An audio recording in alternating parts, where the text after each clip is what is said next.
Okay, musical chairs now.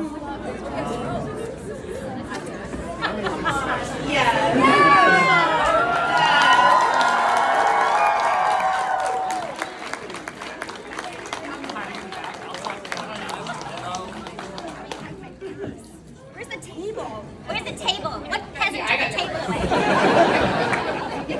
That's where I hide all my garbage. All right, so quick warning, of course, we're putting our phones in silent mode, please. Thank you very much. Get situated. Welcome. Are you guys excited? Are you guys excited?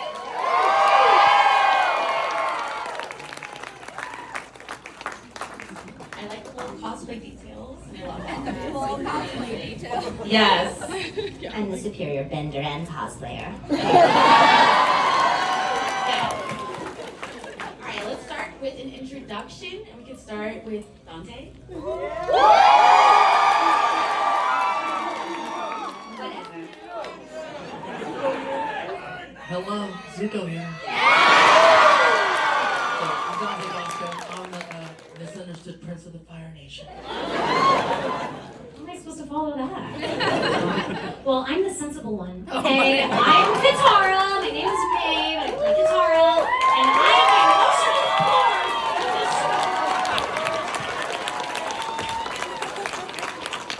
I can't follow either of those.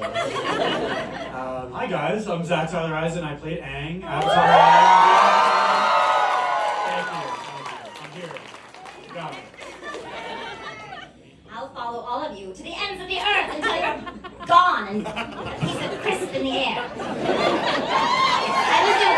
I'm Azula, through and through.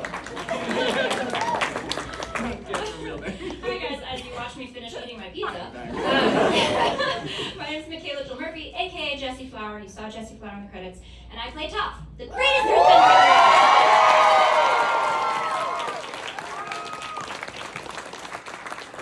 I'm Greg Baldwin, and I do an impression of Mako Iwamatsu.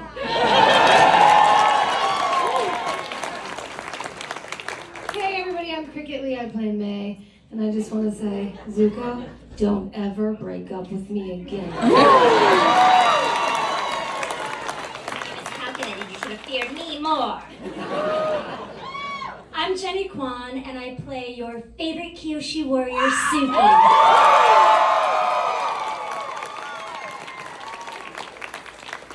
I'm Jack Sena. I was in a mac and cheese commercial when I was 14, and it was for Easy Mac. Thank you. And then I was also the voice of Sokka.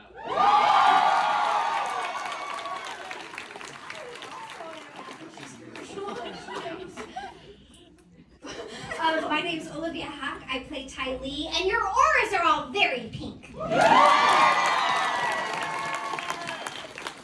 was waiting to hear back about that mac and cheese commercial, but I suppose it's already been cast. Welcome, you guys. This is such an exciting moment. For the very first time, you guys are here all together on the same stage. How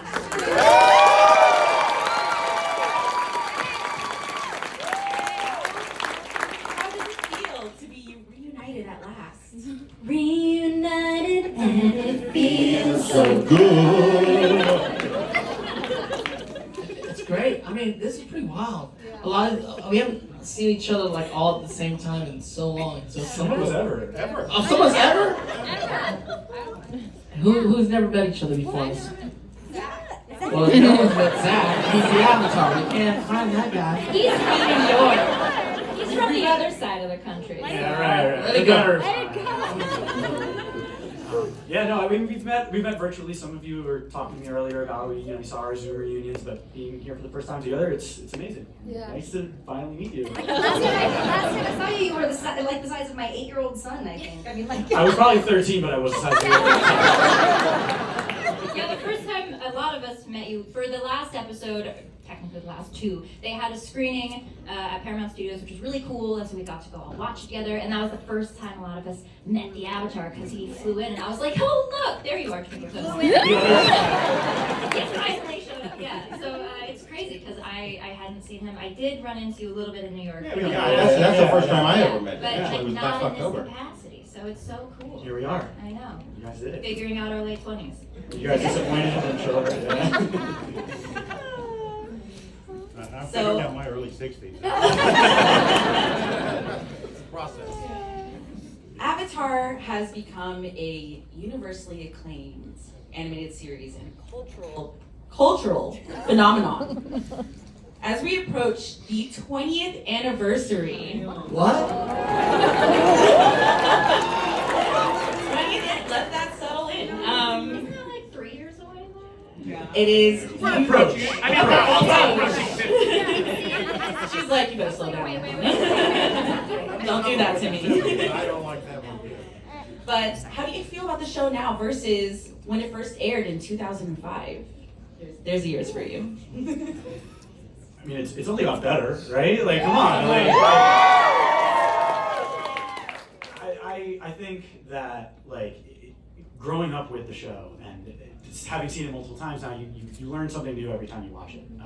So I think that, you know, it just keeps getting better. You keep learning more lessons, seeing more things, and understanding things that you didn't. Please take You know, it's great. I think it's a phenomenal kind of show. It's one of those things that it's never kind of happened. Like, we didn't have Netflix before, so a show that we did like 15 years never came back on like a new platform, which became TV for all of us worldwide and became the #1 show on TV. During a worldwide pandemic. During a worldwide pandemic, like none of this stuff has ever happened. We're like, this is crazy, but that just kind of re-invoked the audience that grew up with it, and then it found a brand new audience of younger people and older people, and it was just this poignant tale that happened to like really speak to the things going on in the world today. It's phenomenal. So it did, like you said, it got better as it aged like fine wine. You did that, like Mae said. I whispered it. Well, I feel like there's a happy little transition that happened with a lot of people that I meet, where they watched it when they were younger or when they were in high school, and then there was like a little break, and then for some reason they came back to it, probably when it went on Netflix. It's like, oh yeah, I used to love this show, and then you realize that you still love this show, and that it's not just a kid's show, and I feel like that's what like locked it in. You're like, wait, this is still really good, and it's been like 12 years. What's happening? I have to show this to my nieces and nephews. I must show this to my children, and now here we are. And you get it on a whole different level now. You know, like you watch it now and go, oh wow, that went right over my head when I was 9. Yeah. It's cool. I don't think we were this cool when it first came out. It's like, wow, we're so much cooler now. Oh, back row, you're not gonna hide from me. Yeah, I didn't hear the question, but I was waiting for Jack. I was like waiting to call in for tickets for my favorite band, and I was missing when the radio station was calling for it, but luckily the Easy Mac cooked so quickly in the microwave that I was able to get the tickets and finish my Easy Mac as well. It was a good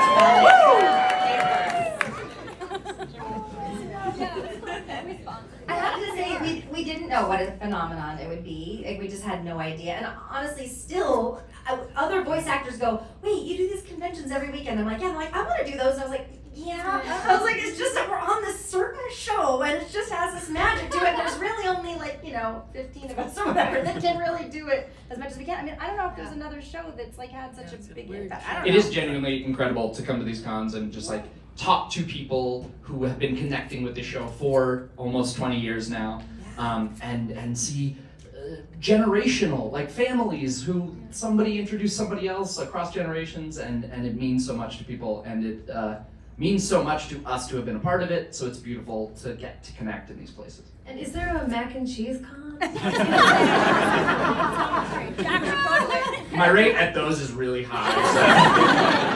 Sharing Easy Mac with a fascinating stranger.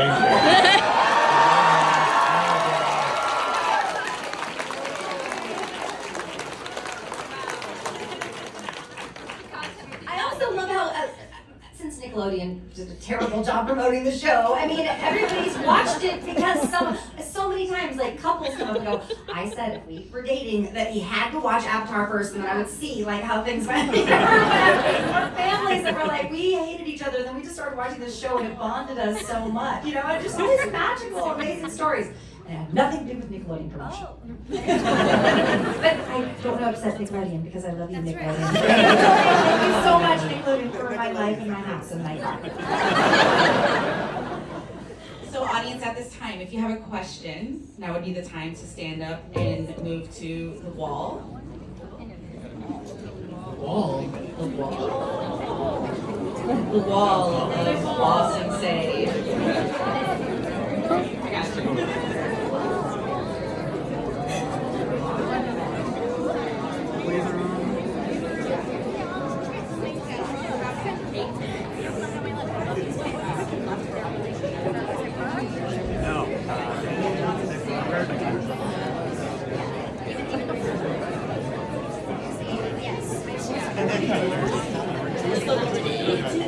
Will you do me a favor on my phone, because I have to keep filming, take a vertical photo and a horizontal photo of just everyone on stage? Okay. Are you ready for the next question? I'm going to give you a warning, it's tough. Wait till he... It's the hardest question you're going to get today. And everybody has to answer, mandatory. Are you ready? Okay. The animals of Avatar are some of the Turtle most... duck. Mic drop. Turtle duck's the one. Turtle duck is the go. I think you answered it. They are some of the most beloved characters. If you could have a pet from the show... Counterpoint, saber-toothed moose lion cub? There we go. Which one would you choose to be your pet? Only one. Pet lion turtle. Yeah. My house is big. I mean, it's Appa, right? Yes, it's Appa, obviously. That's the sweetest, most sensitive, kindest little cutie, and you can pet him and jump on him and ride around in the sky. Give me a break. He literally carries the show on his back. Literally. Momo's cool. Special shout out to Momo. Also, shout out to D. Bradley Baker. This guy, he basically voiced every single weird animal that they would toss at him, and they would be like, okay, we're thinking it's like a bison, but it's like a giraffe, but it's also like a seal, but it's like, and he's like, okay, yeah, and he'd be like a North American water buffalo, or he knew. It was one of the craziest things I've ever seen. The guy has like endless talent, and he's also really nice. I'm like, choose a lane, you know? He should be here. He should be here. I know. He's shooting an Easy Mac commercial. Missed out. Sorry, Jack. I do also love the otter penguins, with the double fins. I don't know, penguins and horses are my favorite, so I'm kind of torn between that and the turtle duck. And then the turtle duck. You can always put a turtle duck in your purse and carry it with you. You're not getting away from you, Azula. I know you want to. Oh no, I agree with Appa, because even though that horrible beast in the show, I wasn't a fan. But no, it'll be so great to do cons every week as we fly. I mean, I get on a plane every Thursday night and go do these, and it's fun to when you get there and you're meeting everybody and having fun with that, with the flights. But if I could just sleep on a beautiful fluffy sheet, yeah. So comfortable. Yeah. Back row. Appa. Yeah. What about those weird armadillo things? I don't know the name of it. There's some weird. What is it called? Somebody here helps out. Ooh, sure. Yep. Yes. The Rough Riders? A sheer shoe? Yes. But then, no, the girl, what's her name? A sheer shoe. Sure shoe. There it is. The sure shoe. I sang that 5 times. I know the sure shoe. I do the podcast, Break the Elements, and I know a lot about Avatar. I can at least get a C on the test now. I had not. Well, I started watching it now with my 8-year-old son because that was. I have 3 kids and they all like to do different special things with mom each week. My own mother thought I was a monster. She was right, of course, but it's still her. So I'm trying to take out of that now. But so my older one's 16, so he wants to do all like adult type stuff. And then I have a 6-year-old daughter. She wants to get a pedicure. And my 8-year-old's like, I want to watch Avatar. And I was like, okay. So my friends say that you're mean on it. I was like, okay. So we started watching it together. We just snuggle every Wednesday night. We snuggle and we watch the show. And so I'm learning all these things that I didn't. You should listen to the podcast. I don't know. Well, every time I do Breaking the Elements, I'm going to be Janet's going to be blown away by my knowledge of the show now because usually she's like, great, do you remember? Okay, I'm gonna send you a synopsis of like what happened. I'm like, okay. And for the longest time I did, during the pandemic when the show took off, I had done, the app cameo, like every now and again, like once a week. I'm like, oh, a cameo, that's nice. And then one day it was like, you have 56 cameos. And I'm like, what? Because I didn't know the show had started airing yet. And I was like, what has happened? Something happened. Anyway, but I was saying Iroh, Uncle Iroh, because I hadn't watched the show. Uncle Iroh. Crazy, needs to go down.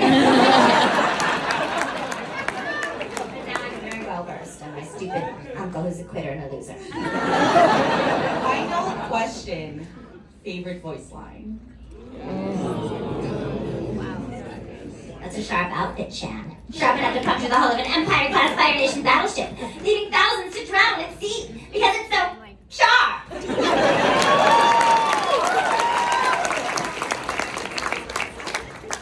That's rough, buddy.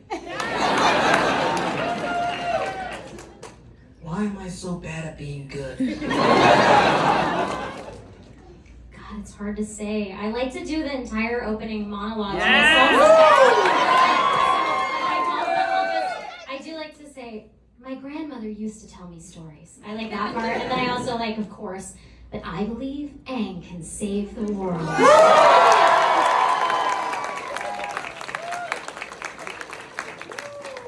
Actually from Korra, but this is the line that got me through COVID, the line that personally helped me. If you look for the light, you will often find it.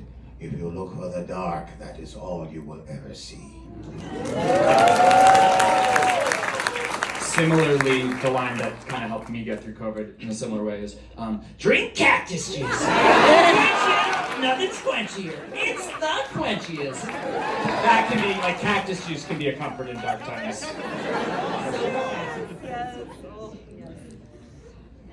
I was gonna say, Mae, that your voice is very soothing. Like anytime I hear the intro, sometimes I do just play the intro, and I'm just like, God, this is just so nice to listen to. I mean, you're annoying. I'm gonna call you and start leaving you messages. Just like, hello. I believe you can sing. I believe you can sing. No, I believe you can't. keep me grounded. I need it. My favorite one is actually one of Toph's first line jokes when they're in the episode of the library. I think my favorite episode is that and Tales of Ba Sing Se. Torn between which one is my favorite. But she's like, look, there it is. That's what it'll sound like when one of you spots it. I was gonna say my favorite line is "That's rough, buddy." You took it, but my favorite line I get to say, of course, but is Dante has to say it. Dante has to say it. Say it, Go, Dante. Dante. Say it, Dante. My first girlfriend turned into the moon. That's rough, buddy.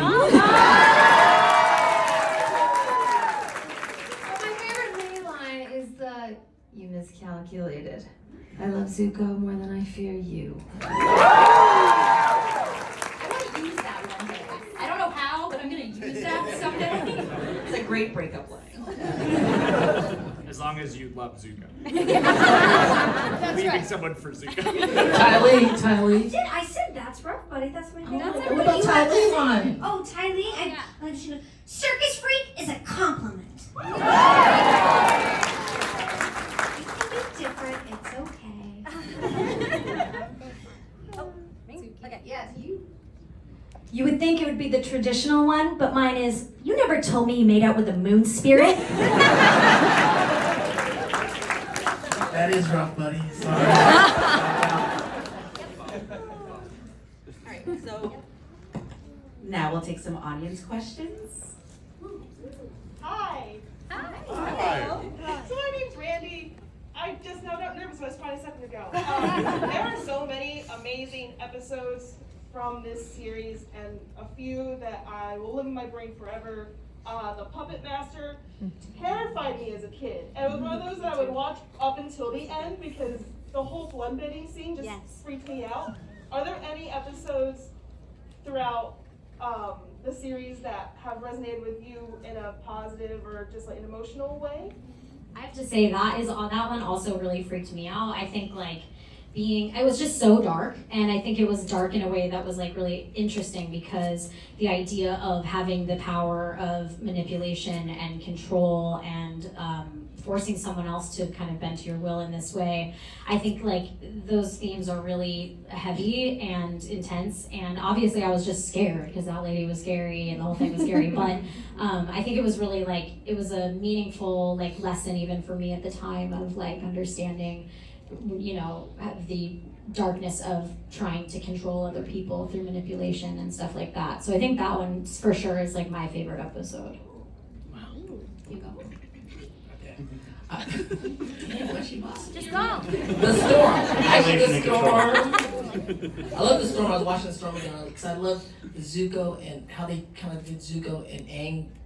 Like they just balanced the episode, and it just kind of like taught me that, especially at that time of the story, you think that the villain, you know, he's the villain and that's the hero. But then you realize you're like watching, you're like, oh, the so-called villains in our life and the heroes are not that different. Like they're actually mirroring. It's like there's you know, it's a very strange thing. So it kind of gave me like, wow, I have to really think about who I think are the villains in my life are and who are the heroes, because Me. you can go out except for Azula.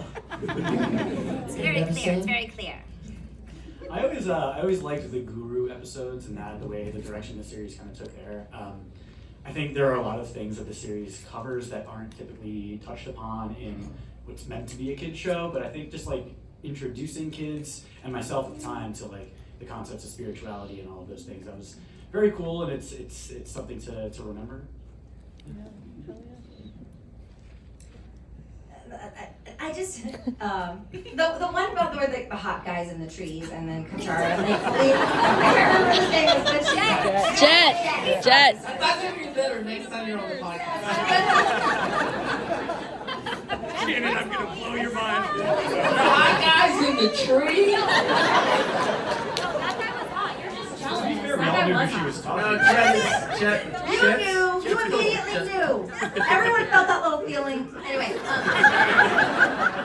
but you know, just about how Katara believed him over her family, and how I always tell people, if your family doesn't like the person you're dating, examine that. Unless your family's just really evil. But like my family, like if I didn't like someone, it would be okay. But I always say, like, your family loves you more than anything. All they want is for you to be happy and be the best you that you can be. So if you're dating somebody, your family's like, you know, I mean, obviously there's something they're seeing that you're not seeing. Just look it over again. Anyway, that just really resonated with me. And I was like, I should have listened to my family. You sound like a mother, Greg. I'm always telling my kids, don't be with someone who's going to take you away from your mother. So many girls are just like jealous of their. So many girls are jealous of their like son's girlfriend or whatever. And it's like, he's not going to marry his mom. You're relaxed. You're set. You got it. There's no danger there. Anyways. I'm gonna make sure that whoever I'm dating, I run through Gray. I mentioned the library. I think the library is my favorite. I do love Tales of Ba Sing Se, but I loved reading growing up, which is funny. So I just thought that whole library was gorgeous. The owl, terrifying but gorgeous, and just how, like, I don't know, a plethora of knowledge can be overwhelmingly beautiful but also terribly violent. So, you know. I think one of my favorite moments that resonated with me, and usually when I listen to myself, I think, oh, I suck, how did I ever get this job? But in this particular scene, I thought the scene where Zuko goes into the tent, and Iroh says, I was never angry with you, I was sad because I thought you had lost your way. That is another example of the lessons this show is teaching. I mean, this show was dealing with genocide from the very first episode. The Leaves from the Vine sequence, which resonates with people, it's not really even about death, it's about grief, which is a much more complicated process. And I think that's, in many ways, the power of the show today and why we're still talking about it all these years later. I also had a favorite scene where Zuko goes into a tent, but... I felt that, by the way. I was like, oh. Look at Dante's face.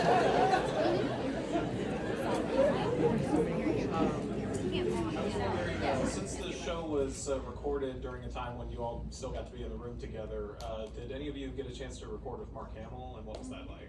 Yes. Yeah. We did. We recorded with him, right? The Yeah. three of us. Oftentimes it was me and Jack and Dante in the room, which was really funny. Very productive, I'm sure. Yeah, wild times. But I remember that we worked with Mark Hamill, and I remember my favorite thing that he said was, like, at one point he was like doing something, and then he stopped himself, and he was like, "God, I'm like a parody of myself." So funny, and I have never forgotten it in my entire life. So yes.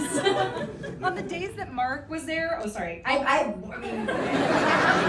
Mark, it's so funny. I never really watched Star Wars, and so I've been working with Mark since I was like, 20 years old, and that to me, he's Mark, But I mean, after I watched Star Wars, I was like, oh yeah, he's like an icon. Anyway, but it was funny because every time he was at the studio, there was like all these board artists and like all these people in the thing, and I'm like, what's going on? Like, why are all these people in here? And I was like, oh, Mark's recording today. So everybody's found a reason to sort of meander their way into the vocals. And I was like, oh, I gotta look over these boards to make sure that. Anyway, it was always very funny. But my son met him when he was little, and then he hadn't watched Star Wars either, and so he was like, is that guy's name Mark? And I was like, yeah. And he was like, is he like famous or something? He seems like really familiar. I was like, yeah, he's pretty, yeah. Anyway. Thank you. And we'll try to like rapid fire since there's such a Yeah, line. we So. gotta go. Let's see if I can get through this. This is specifically for Greg. I think the character of Iroh probably means a lot to a lot of people in this room. A lot of that is obviously Mako or Mako is not here with us, but a lot of that I think people overlook you a lot. And that scene, particularly like you mentioned, is like my favorite scene as well.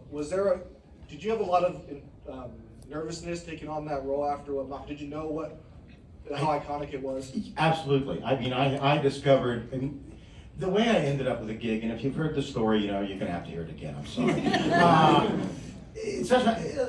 Iroh says, destiny is a funny thing. I am sitting here today because of a birthday present that I got on my 17th birthday. I was a very big Stephen Sondheim fan. I was a young actor. My parents would give me musical albums for my birthday. In 1977, I got an album called Pacific Overtures, which starred an actor named Mako Aramatsu. And man, I loved this musical so much, I could sing the entire score for you now. In fact, I will, so sit back. Nippon, the floating kingdom. But I digress. Anyway, what I didn't know by singing along with this musical again and again and again was that I was actually working on an impression of Mako Aramatsu, which would come in handy in 2006. So literally, it ended up being, I now have it framed, and the cool thing is, in 1981, I was a room service waiter in Houston, Texas. They were doing a production of Sweeney Todd across the street. Hal Prince and Stephen Sondheim were staying in the hotel. So not only is this the album that ultimately got me this gig, it is indeed signed by Stephen Sondheim and Hal Prince. So yeah, I was well aware of his work long before I was cast as Iroh. So yeah, I was terrified and still am, frankly. Thank you. Hi, I'm Ku. Nice to meet you guys. Hi. And Dante. You guys, the best uncle and nephew relations, because I have the same with my uncle. I wanted to thank you guys, this is not even a question, to raising a literal generation of amazing quotes, memes, everything. So thank you guys very much for making us who we are because of all of you guys. Thank you. Thank you. Thank you. You're welcome. You say haiku, it's like a poem. That's the joke of my name. I love that. It's even better when you cheer me on. It's Goku. Hi, my name's Jennifer. Hi. I just want to say thank you again for the memories and everything you've given to all of us. I am expecting my first baby. Azula's due when? January. And my question is, how is it like for your daughters, your sons, your nieces, nephews? How is it affected? Like, have they watched it? Like, what do they think about when they watch the show and hear your voices? Like, how does it affect the kids in your life? Am I the only one who has a kid? I have a 3-year-old. That's right. the trailer for a different show I'm on, Dragon Prince. Auto-played one time where we were pulling up something for her on Netflix, and it starts with my voice, and she freaked out. She's just like, what's happening? We're like, does that sound Dad? So that's the full extent of any of my stuff that she's consumed. I'll let you know. As she I'll gets let you know older. when she Yeah, gets exactly. older. Well, I have 2 stepkids, and 15 and 17, and so the 17-year-old has nothing in common with me, nor wants to do anything with me. But his friends at school, they were like, "What, dude? Your mom? No way!" And so like I pick them up, and I'm like, "Hi guys," all like cheesy, psycho mom, and they're like, "Is that her?" And I'm like. And I'm like, yeah, so he'll come home and be like, "Can you sign this for them?" I mean, at least I can have some kind of cool cred. Like, I'll see again. So, but they love it. They've seen it through and through, and they love it. My son I was pregnant, he's 16 now, but I was pregnant with him when I was Azula, so I would feel him jump when I was like yelling and stuff, like inside me, he was good, he was scared. He was scared. But he's never seen the show, but he said at high school he was getting bullied a little bit because they were like, "Your mom's," and he was like, "You were like some mean, like, character," I don't know, and I was like, "Oh, yeah, I was scared of Azula," and yeah, but now his brother, so we haven't gotten to the Azula part for the 8-year-old yet, so he still thinks I'm about to pull some rank around here. Bedtime, I said, peasants. I think it was last Christmas. I was talking to my son, who's now 28, I think, and I said, Cooper, Iroh's a very famous father figure. I'm your father. How do I rank? And my son says to me, "Yeah, I'd give you a solid 6.5." It's out of 5. Thank you so much. Thank you. Thank you. Congratulations. He's a little firebender. Hey there, guys. My name's Aaron. Big fan. Love you all for what you do. I've heard a rumor that they are making a live-action remake of Avatar: The Last Airbender. I don't know if this is true or not, but I don't think this remake would be complete if all of you cameoed as yourselves as the Ember Island players.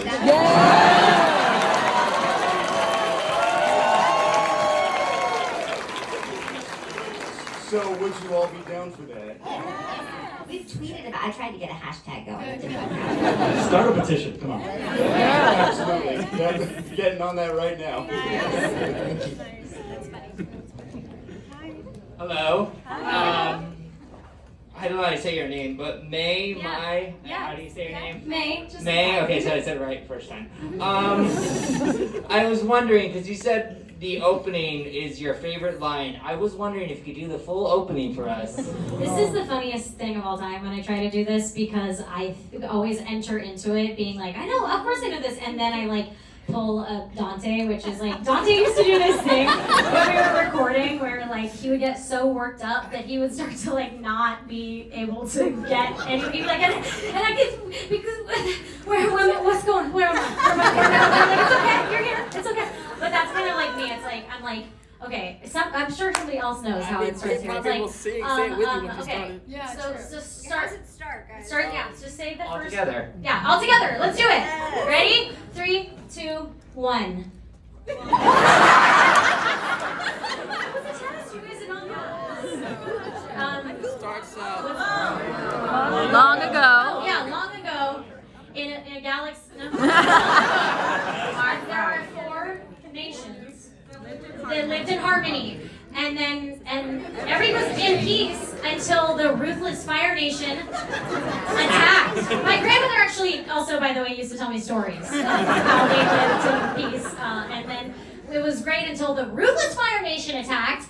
And then it was terrible. And when we needed the Avatar most, I'm just gonna wait. When we needed the Avatar the most, he just disappeared. And we were like, where is he? And then all of a sudden, me and my brother, Sokka, found him in a big ice cube. Yep. He was really in there, man. We had to really try to get him out. And then we were like, whoa, but he's just a kid. He's not ready. You know what I mean? And so He's not ready to handle like a Fire Nation and like some hot guys and trees. No, Fire Nation maybe, but not the hot guys and trees. And then so we were like, okay, you know what? We're gonna get this kid into shape because I believe Aang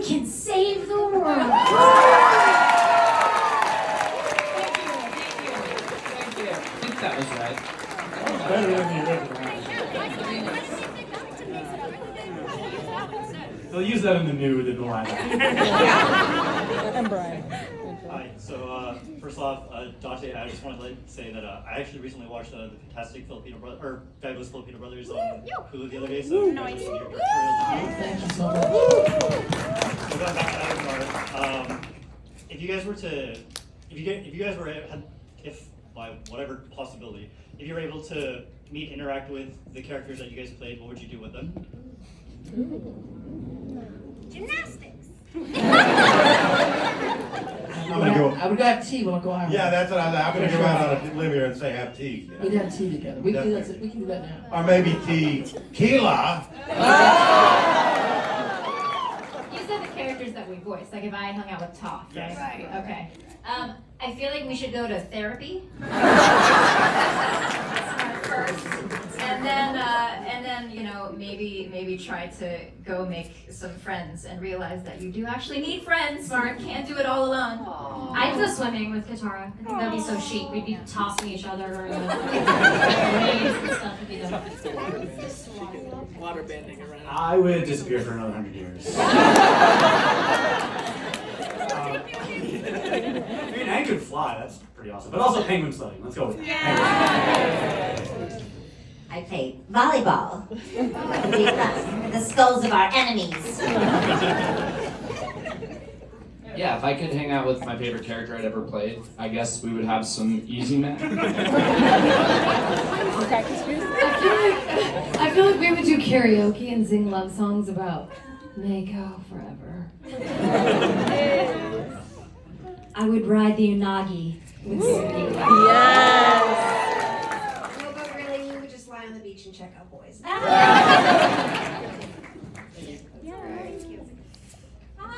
Thank you so much for being here, like all in one room. That's like, I don't think anybody ever expected this to happen in a while, so thank you.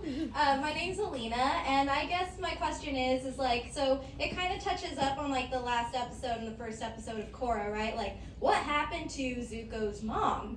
So I know they wrote something about it, but before you knew any of that, what were your guys' interpretations of what would have happened to Zuko's mom?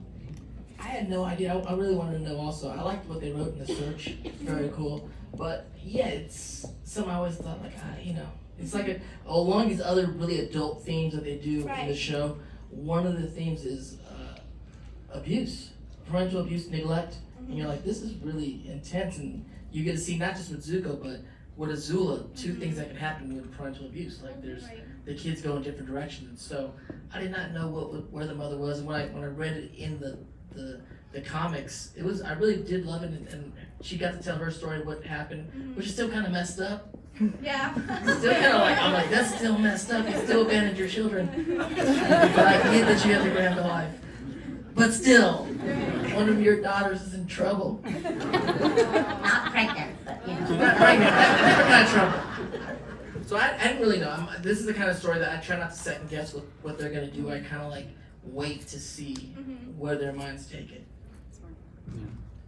In the search, did you think what did she do in the search? I don't know, did she leave because it was abuse? You have to read it. You have to read it. I can't tell you, Azula. You have to find out your mom's story yourself. Thank you so much. Thank you. That would be a solid podcast episode. And you should lead it on Mother's Day. Hi everyone. I'm so glad that you guys are together. My name is Gray, number 2. Oh. With an E or an A? People always ask me. E-I. I love it. Don't worry about it. So I currently have 8 Avatar tattoos, and I was wondering what you guys would get tattooed like related to Avatar if you could.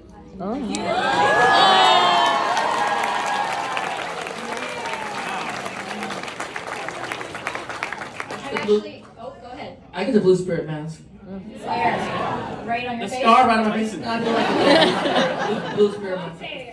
You already got it? That's cool. Who's that on your back? That's who? Why? But why, Granny? But why? Flatter yourself. You're never even a player. But beautiful art. Beautiful art. Before, right? right? You've been around before, yeah. Yeah. I've met you guys in Arizona. I remember you. Yeah. I feel like I would get an animal. I mean, my name is Cricket. so Turtle that's duck. that. But yeah, I think I might get a turtle duck. Yeah, I've been influenced by this one because he's been talking about this tattoo. We're doing it next week in Atlanta. And I would do, I don't know, a little artsy. So I would probably do like a minimal kind of outline of like a badger mole spine with like a little like cute dots. I don't know, something cute like that you don't really know it's a badger mole, but if you know, you know. You know? Yeah, that's probably what I do. I'd get the entirety of Sokka's really horrible drawing of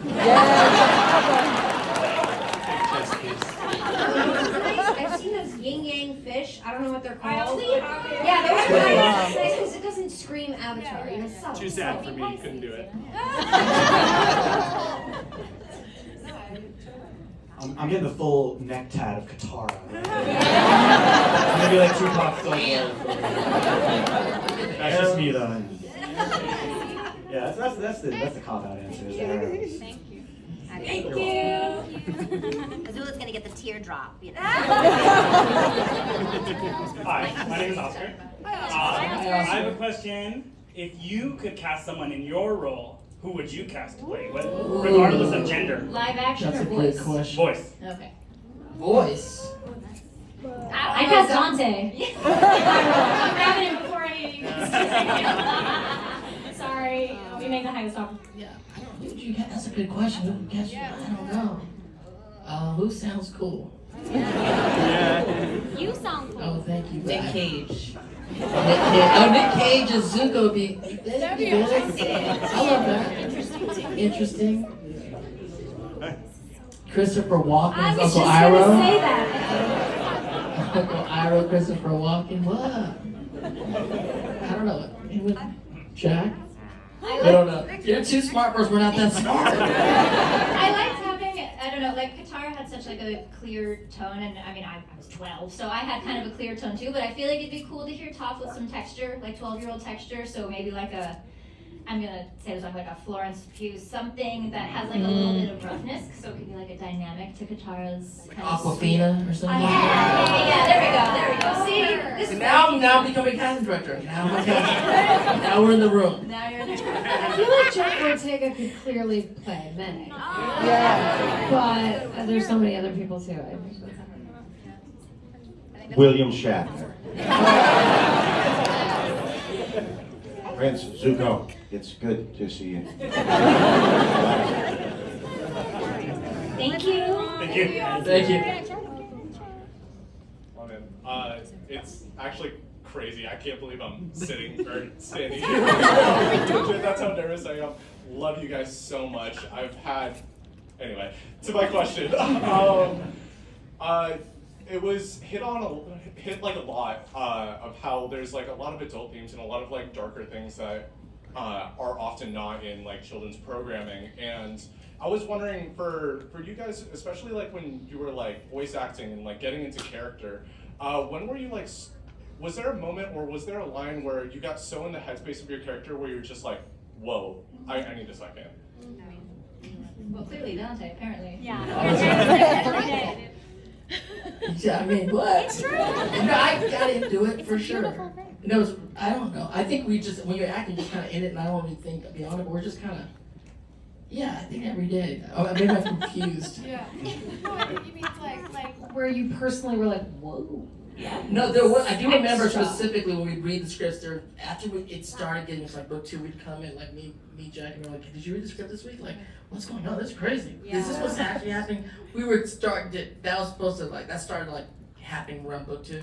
Book 1, I don't think I was like. I don't know what we're doing. But you gotta understand. Book 1, me and Mae were doing Jake Long, the American Dragon. Same. On Tuesday, and then on Thursday we would be doing Avatar. Literally. So we were like. We were like weird. We were like, am I a hunts girl? Yeah. And who's the penguins like? What's happening here? Yeah, no, rapping. Yeah. Oh my god. Yeah. Thank you. We were a little bit, so much crazy. Thank you. What's up, Tyler? Hello. I'm Killing the so game. nervous. Avatar is a show about many lessons, so what would you want people to take after watching the show based on your experiences with it? Similar to my kind of joking comment about going to therapy, but actually, that you can't do it all alone. I think the hyper independence, which I have experienced a lot of, is actually quite isolating. So I think that it's scary, but to trust people, and when they let you down, you just keep moving forward and hope that your trust will eventually find the right people, which is easier said than done, but I think a helpful lesson, especially for Toph. And there's something with like the flexibility, like I like the idea of like being able to be super present in the moment, and so that you're flexible, you know, the like concept of like a tree, like it's got to be able to bend or it'll break. And I think like, you know, we were thrown so many curveballs in this journey, but I think the concept of perseverance and the fact that we had each other, and like, you know, like it was such a team effort, and the fact that they sort of grew together and they were able to be there for each other, that's the only thing that got them through. So like you could plan it all day, and yet so much was thrown at them that they didn't expect, that, you know, they were able to sort of be with themselves enough to know what to do when it didn't go down as expected. You know? Yeah, I was thinking, you know, Mae couldn't express herself, didn't feel she could express herself, definitely didn't meet parents' you know, expectations. So I think vulnerability, even though that's certainly not what she shows, I think that'd be what I learned, which is that it's okay, right, to lean on people, but it's okay to be vulnerable. It's okay to express yourself, and it doesn't make you weak. I think Zuko's story says that we're all worthy of being redeemed for something. Yeah. And also, if you struggle with mental illness and you have medication available to you, don't feel bad about taking it. That's the story of Azula. Somebody could have, she could have, there's, you know, a lot of mental illness in my family, and there would be people who do terrible things, and people would say, like, they're sick, because a lot of times they don't like the medication they're taking because it has these weird side effects, or they're gaining weight, and I get that, you know, and so they would just decide to not take it, and like, it would rock the entire family. So, yeah, if you have floaties available to you via medication, don't go in the pool without your floaties. I think if you could, I thought about this, if you could distill Irohism, for lack of a better word, down to just a few bullet points, you know, what his basic philosophy is, and it has helped me, is first of all, savor the little things in life, a cup of tea, you know, a beautiful day. Secondly, everyone can become a better version of themselves. It doesn't matter who you are or what you've come from, you can be better. And most important, and it's a lesson for our times, be kind, be kind, be kind.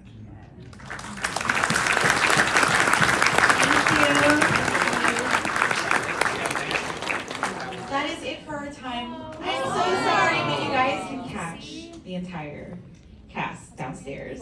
Yes, we're doing photo ops after this for a second. I think they're at 3:10.